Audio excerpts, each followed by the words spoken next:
Okay, so here I am, I'm recording. I just gave an answer about cloud services and practical requirements as far as elasticity and fast data transfers and accessing cloud services to the internet and pooled resources and standardized interfaces. So there's that. And we may have another question here. Let's find out.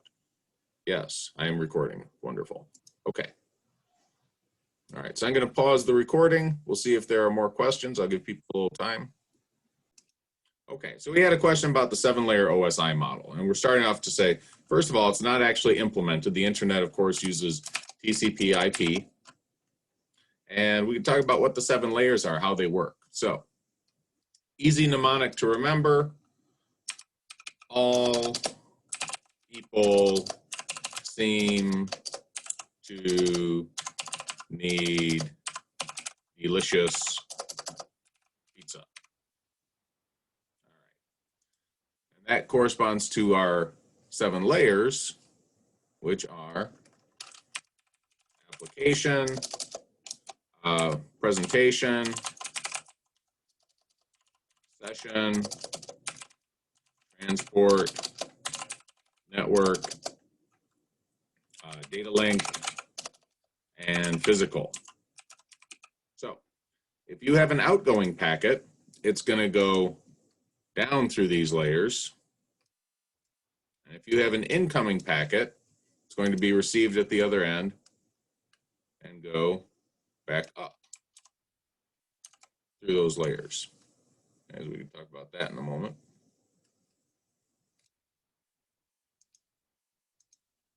Okay, so what happens, easy example is email.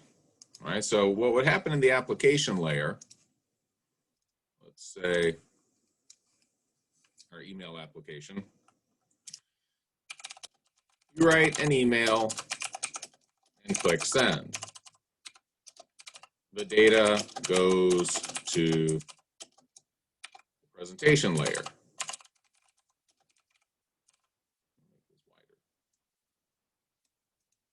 Presentation layer is in charge of reformatting the data, basically. So things like encryption or other forms, compression.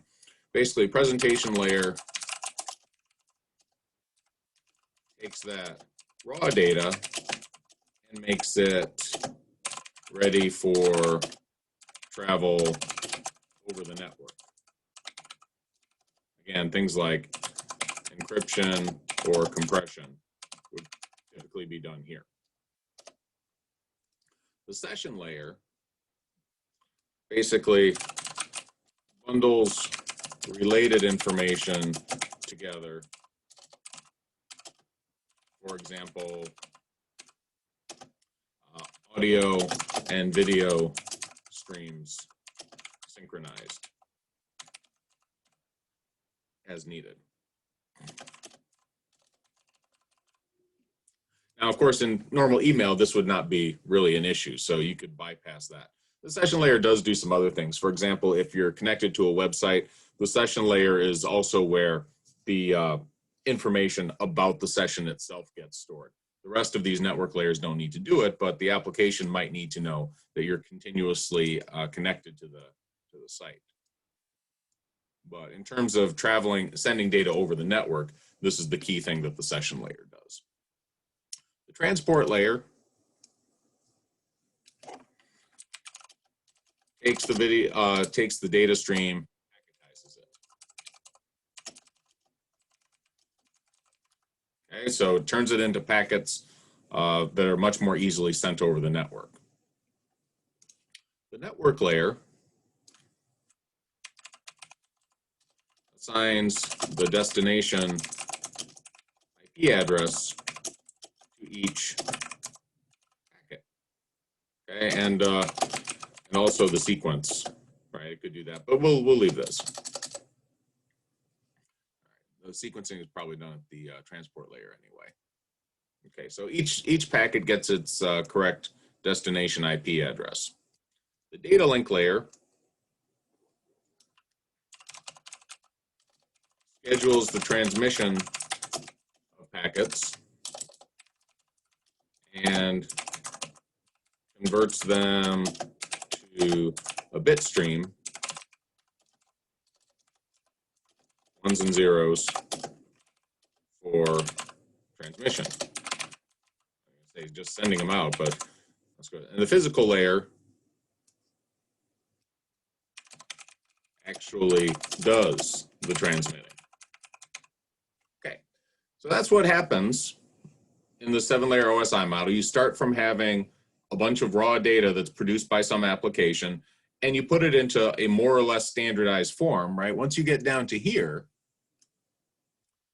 it's basically all standardized as a batch of packets going out.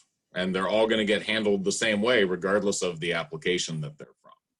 Now, if you have a machine on the other side that's receiving the packets, of course, things go in the opposite order, right? So going up through this way, you would have, for example, physical layer receives the packets, right? Well, actually receives the bit stream. The data link layer, right, the big thing here, verifies that the device is the recipient, right, is the next recipient. Because you could have devices simultaneously transmitting to a bunch of devices. I mean, think about a wireless thing. If I send out a signal, every wireless device in range is going to receive that. So the data link layer looks and says, am I supposed to be even looking at this packet?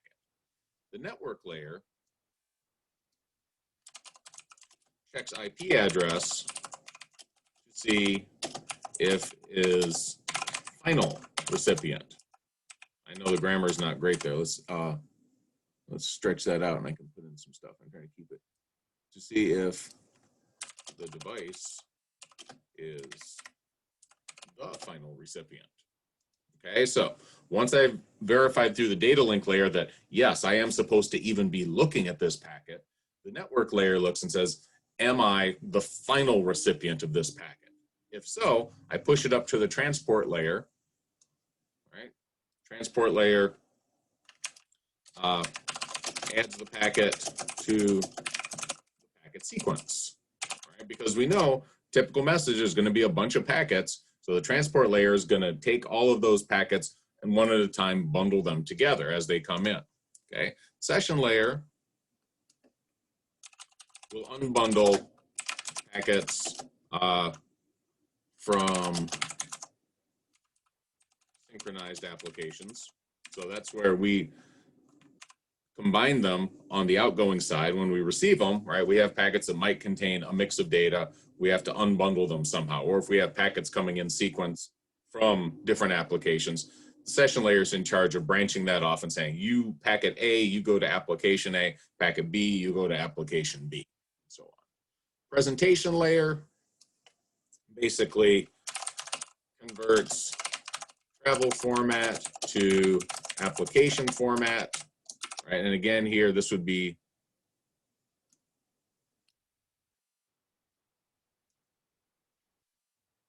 there we go. Would be either decryption or decompression of the data. And lastly, the application layer receives correct usable data, and boom, you get email. Okay. Last thing I'll mention for the OSI layer, 7-layer OSI model. If the data link layer looks at it and says, not for me, basically, it's going to discard it. If the network layer looks and says, this packet is not, I'm not the final recipient, then it's going to forward it. It's going to get sent out again through the data link layer and through the physical layer to the next machine on the routing path. All right. Does that make sense? Is that good? This pleases people? This is adequate? Questions? All right. So good. All right, so I'm going to pause it. We'll see if there are more questions. Here I am. Okay, so we had a question about routing versus switching. Well, let's talk about that. So in the conventional Cisco drawings you might see, they generally draw switch connections as blue and routed connections as red. So we'll do something like that.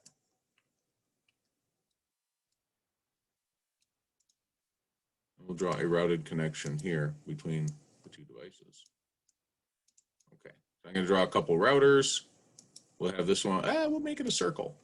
Why not? We'll make it a circular router. Okay, and you can be a router too. And then down here, we're going to do some end devices that are connected through switches. I'm going to do a big branch. I'll do a big branch here. Actually draw a switch there, and he can go off to a couple devices.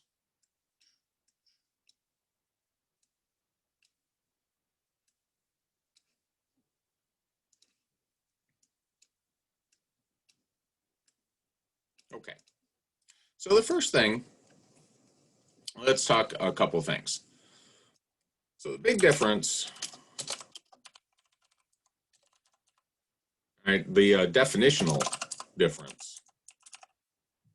Good, I'm recording. Routing is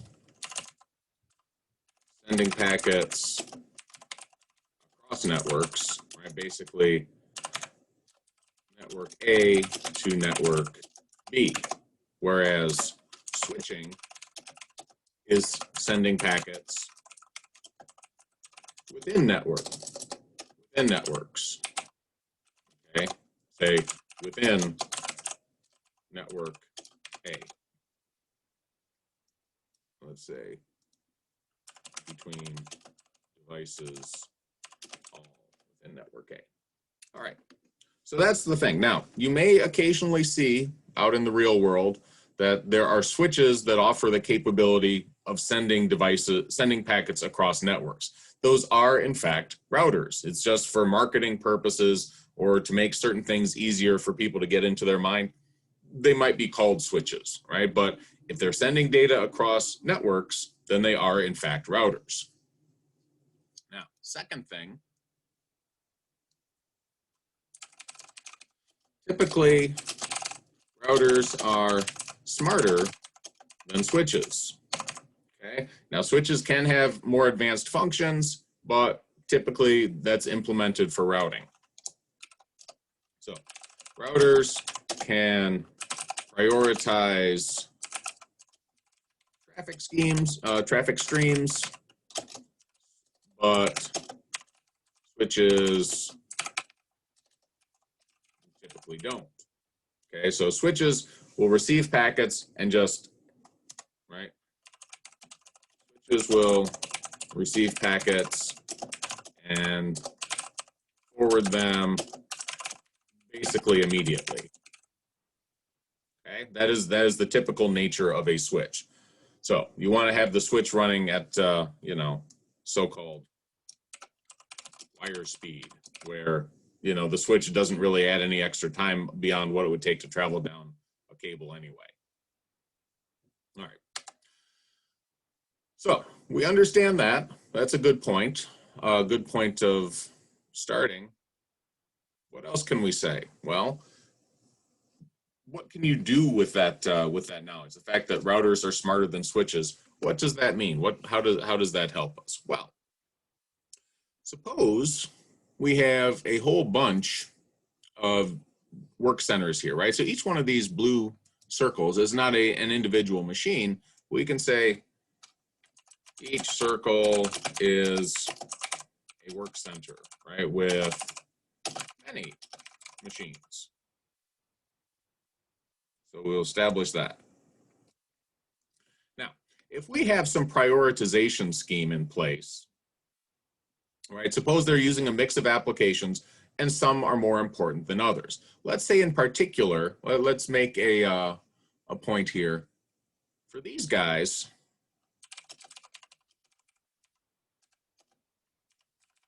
application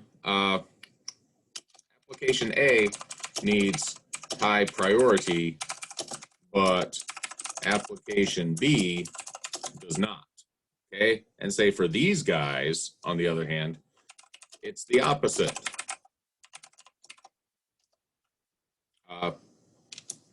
B needs high priority, but A does not. Now, if you have these sort of priority schemes, you can implement that at routers. It's not a problem. But if the data is coming over this way, we'll draw a fun arrow. Data's coming over this way and includes a mix of both A and B. Okay?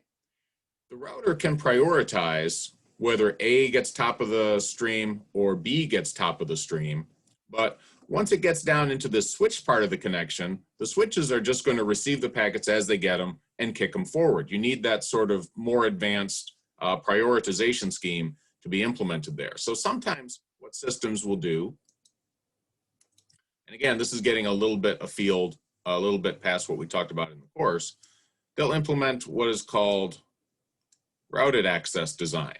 So all of these that might be ordinarily done with dumb switches, they'll either put in actual routers connecting them, or they'll put in very special advanced switches that can handle this sort of prioritization. And then they can ensure that this work center all the way down, A gets priority and B doesn't. And for these guys, same is the opposite. A gets priority, but B doesn't.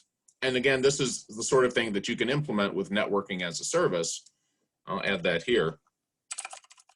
Possible to implement with networking as a service, but not with ordinary, for lack of a better word, dumb switches. All right.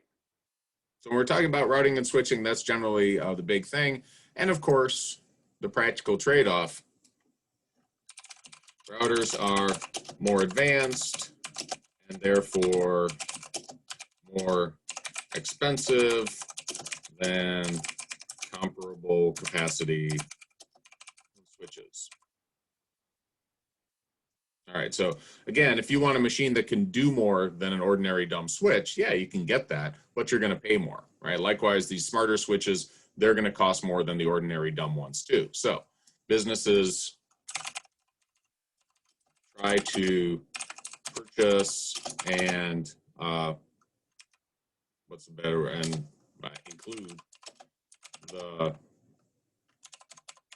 necessary features where they're needed, right? Not typically including top of the line hardware everywhere.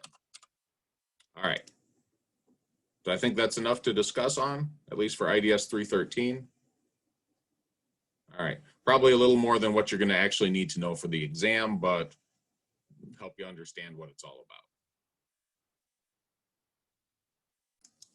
about. Okay, so we had a question about flat versus tree networks. So let's talk about those.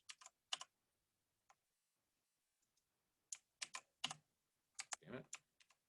There we go. Okay, now let's start off with a tree network. Well, let's start off with a flat network. We'll talk about flat networks first.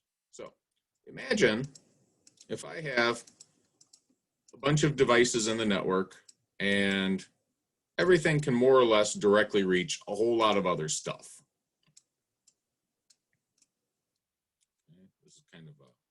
This is going to start out looking like a tree network, but it won't stay one for long.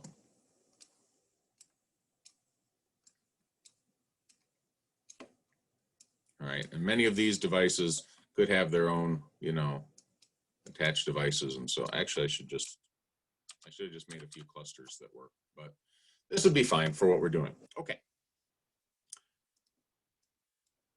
So in this kind of tree-based network, or this kind of flat network, a lot of devices can reach a lot of other devices. Okay, that sounds good.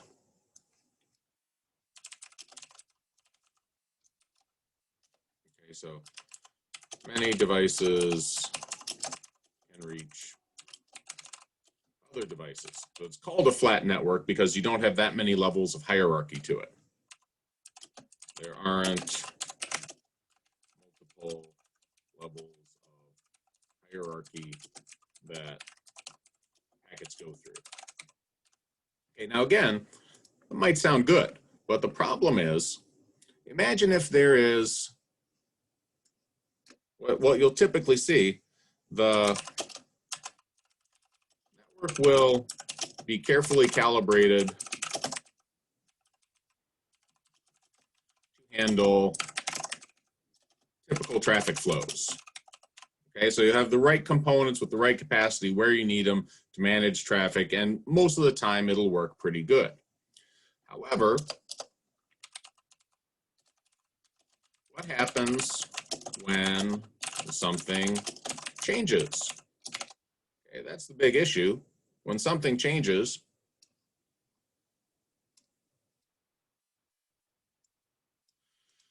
imagine if you have a carefully calibrated traffic flow between these two devices, right, through here to here. And most of the time, it's perfectly, let's do a better one. Let's say from here to here. And most of the time, it's perfectly fine. However, every now and then, you get a competing traffic flow through here. And that messes this all up, right? Which means in order to get there, this traffic flow may say, oh, shit, I need to reroute this. I need to go, instead of going through this node here, I'm going to go around and do these ones, right? I'm going to go here and here and here and here to get to where I'm going. But guess what? If I do that, maybe at that point, I'm interfering with some other carefully calibrated traffic flows, right? Through here or here, for example, that already exists. So what can often happen in this kind of flat network, changes will disrupt the carefully calibrated network, and it won't work as well. So they need to be implemented very carefully and with a lot of testing, because it's basically not possible to isolate the traffic flows. Everything can potentially affect everything else. All right, so that's the issue with flat networks. Now, if you have a tree-based network or a hierarchical network, you get around a lot of that trouble. So let's explain that. Imagine a simple case here.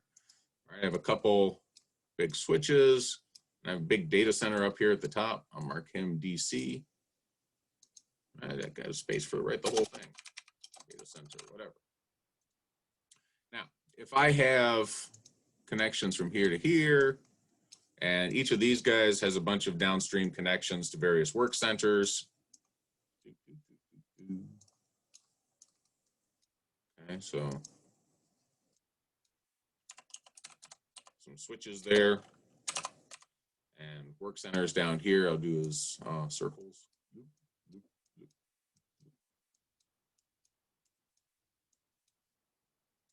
Okay. So if I have some kind of setup like this, imagine what happens if this traffic flow is busy, right? If I'm sending some stuff through here to here, it's not going to affect reasonably what's going from here to here, right? Because I could say I have multiple machines in this data center, right? It's not just one big machine. But as long as these traffic flows don't overlap, I can isolate them. So, for example, if red is busy, that's basically not going to affect blue because their traffic flows don't cross until the end, until the destination. So that's a nice thing. Now, other things I can add on to this, changes are also much, much easier. changes to the network configuration are much easier. Why? I can do anything I want over here. I could add on a couple new lines, right? I can change the capacity of the cable. All this stuff I could do over here. I could put in a new switch box with more ports. Anything I want to do over there is not going to affect what happens on the other side, right? Any changes to the left side, for example, will not have that much impact on the right side. So much less testing needed, right? It's just less of a pain in the ass to change this because it's not really going to affect these traffic flows directly. All right, and that's pretty much the answer. Okay, that's this tree-based thing. It's nice if I, other things I can do, suppose I find that this one particular line is very busy. Well, I don't have to upgrades, I'll say scope of upgrades can also be limited. So this is a good thing. You don't have to pay for expensive hardware everywhere. For example, I could, or the network could just upgrade one connection rather than everything, saving lots of dollars, right? So if this line is busy, I could put in a better grade of cable here that can handle more data. Maybe up here as well, I need to add some, maybe not. Or I could split this into different connections, right? I could split this into sub-networks. There's different things you can do, but essentially, you don't need to have top-grade hardware everywhere.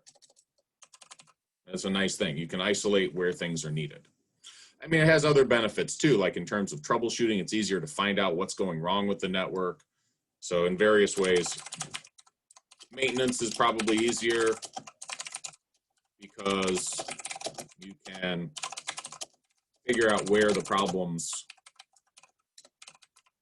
are happening right away and easily isolate their causes, right? In a flat network, it's a lot harder because maybe there's not really a problem with the network as such. It's just part of it is busy in one place, and that's causing a cascade of traffic flows to change, and it's a lot harder to figure out. But here, yeah, you can say, oh, this line is busy. Boom, we need to do something about that. All right, I hope that's sufficient. I'm gonna pause the recording. All right, so we got a question about network capacity. We'll talk about that for a little bit. So first of all, network capacity can be defined in multiple ways, right? So things like, aside from just the upper bound on data transfers, you could look at it in terms of there's number of applications, number of users, right? Number of streams, whatever. Yeah, in some sense, it all comes down to data, but because of the different needs of applications and users and, you know, how quality of service has to be, that can change what network capacity means. For example, if the applications don't need immediate response, right? Like voice over internet would,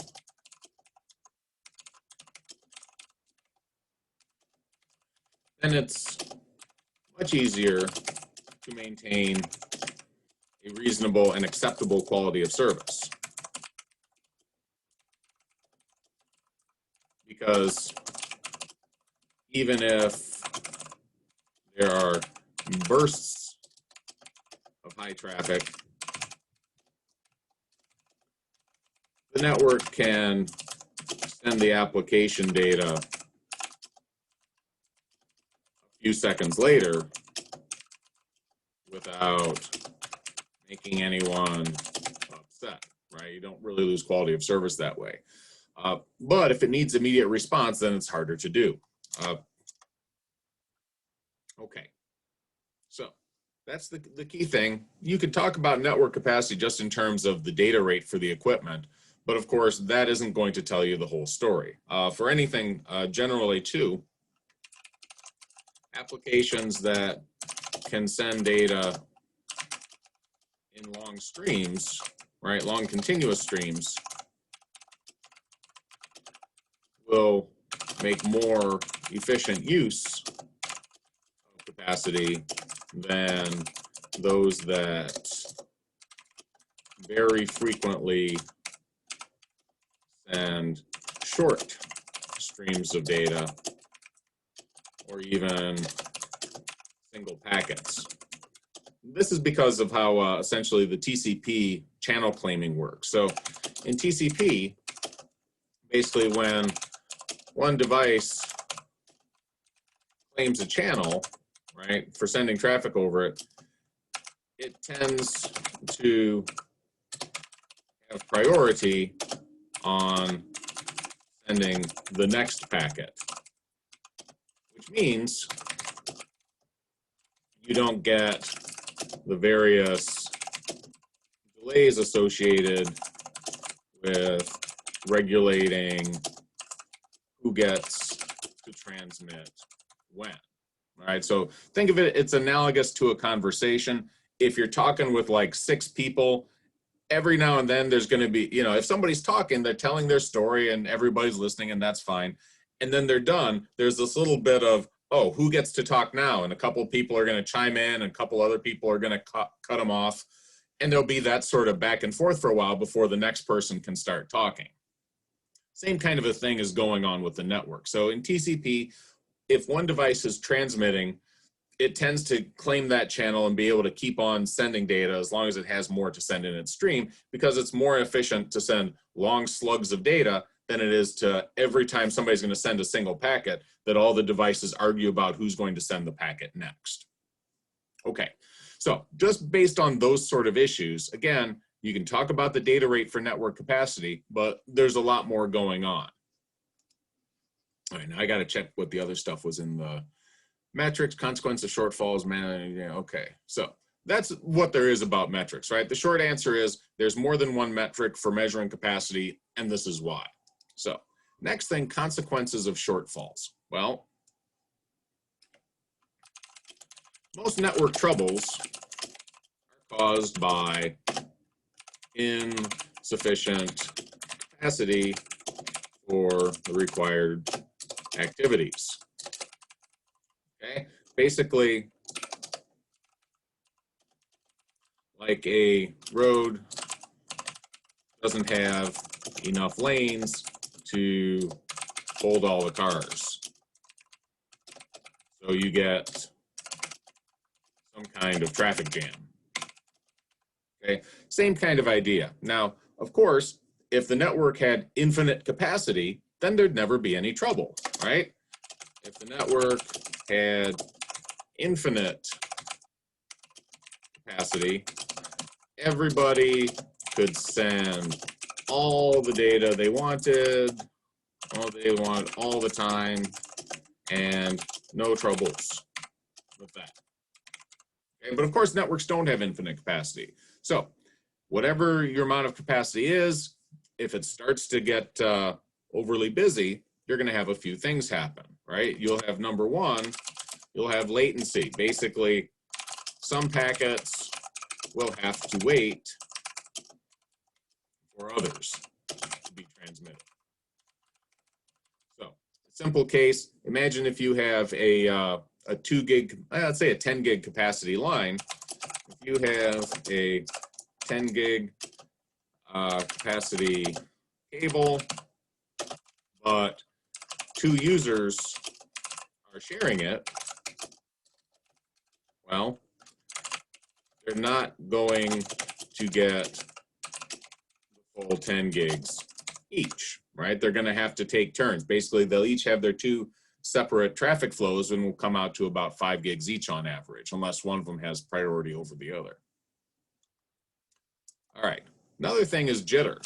So jitter is variability in latency, okay? What that means,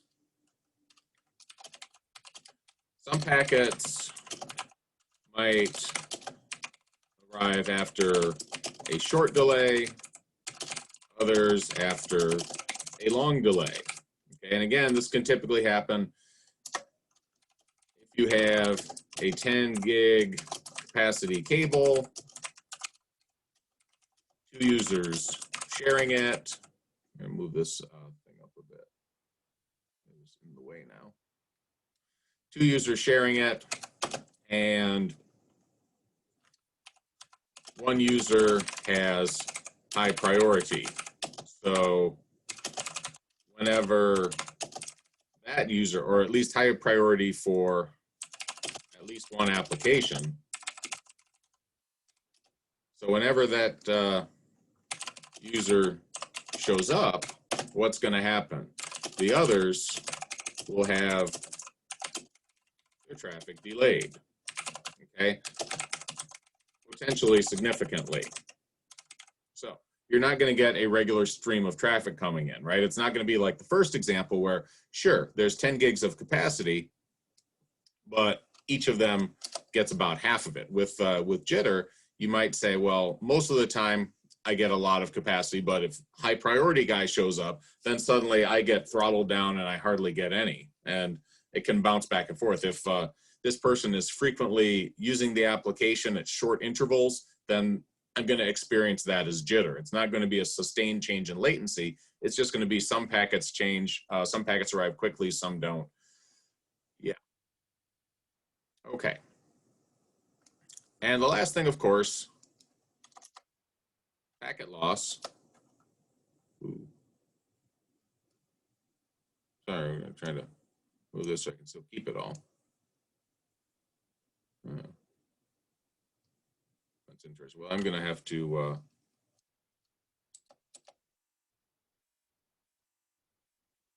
move this stuff at the top a little bit. We'll do this 1 second. There we go.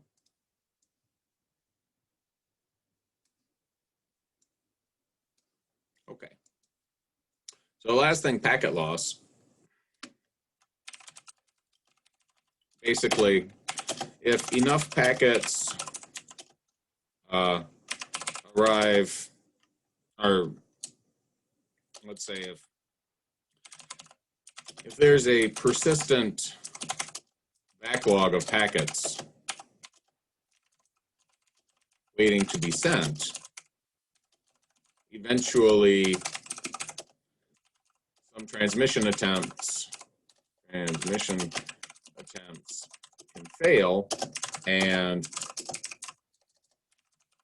packets won't be delivered, right? So for example, if I have this high priority user who's constantly clogging up the system and I'm trying to do something with some low priority application, well, those packets may get stored for a while in switch memory or at other places, but eventually the delay is going to be long enough. If I'm continuously still sending packets to that switch, eventually the switch's memory is going to get overloaded, and any new packet I send in is either going to push out an old one, or there's not enough room at the switch to store it, and that packet is going to be dropped, and it won't get delivered.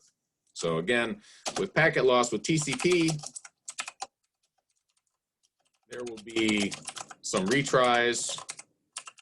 Right, it's going to try to send it again if a packet can't get sent, but that can exacerbate the problem, right? Because if the network is already busy and I'm just trying to then, on top of that, I'm trying to jam in more traffic to try to, get stuff through.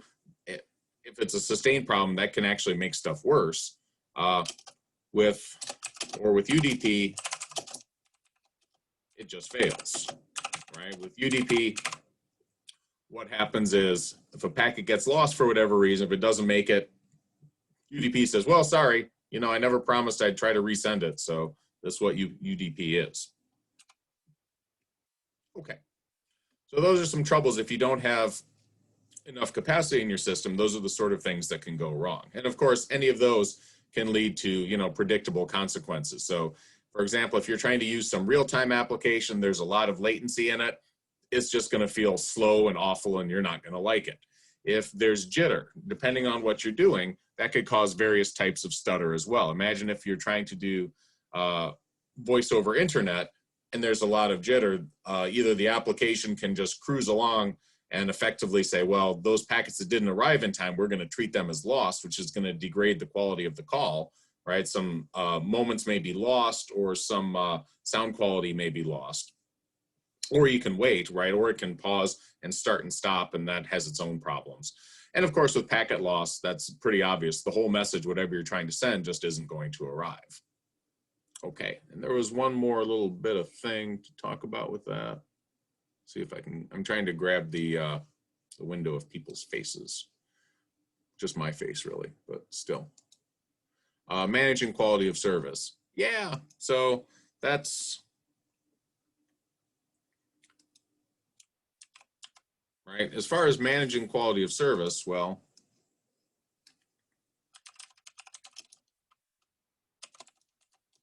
one of the big things is simply prioritizing, right? It's all about prioritization of users, applications, purposes, whatever you're trying to look at, have the capacity you need applied appropriately. So for example,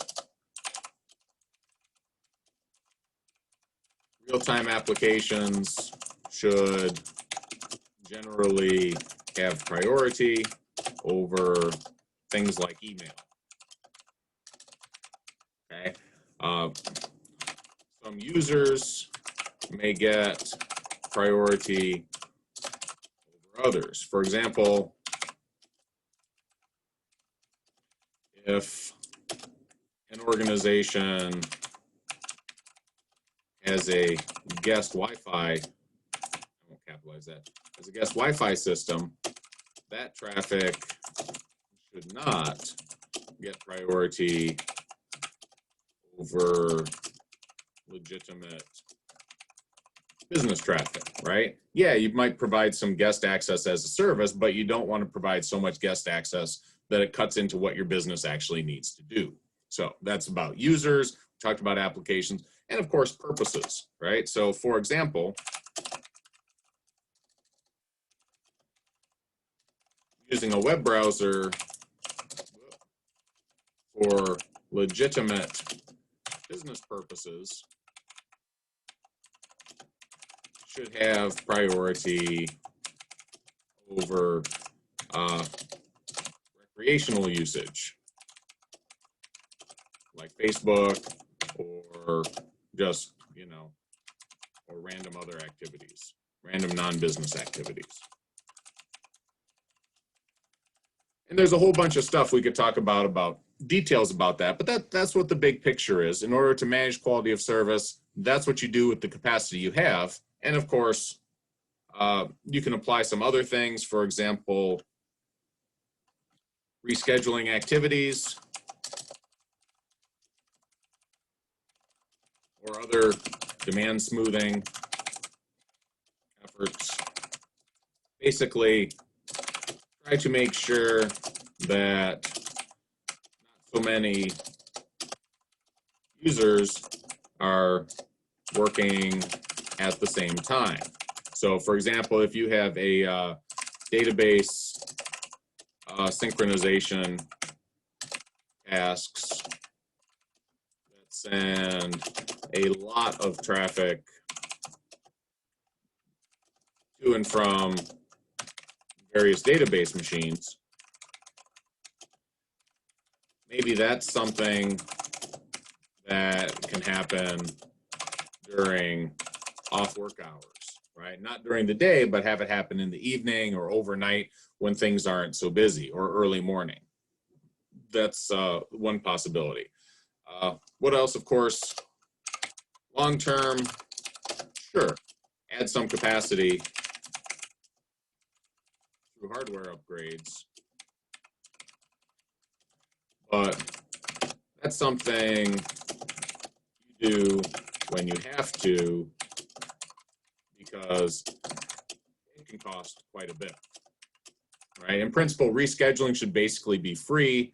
Managing quality of service, if you already have the routers in place to prioritize the traffic streams, again, that's not going to be too expensive. But buying a whole bunch of new hardware, yeah, you're gonna have to pay for that. Okay, good, I hope.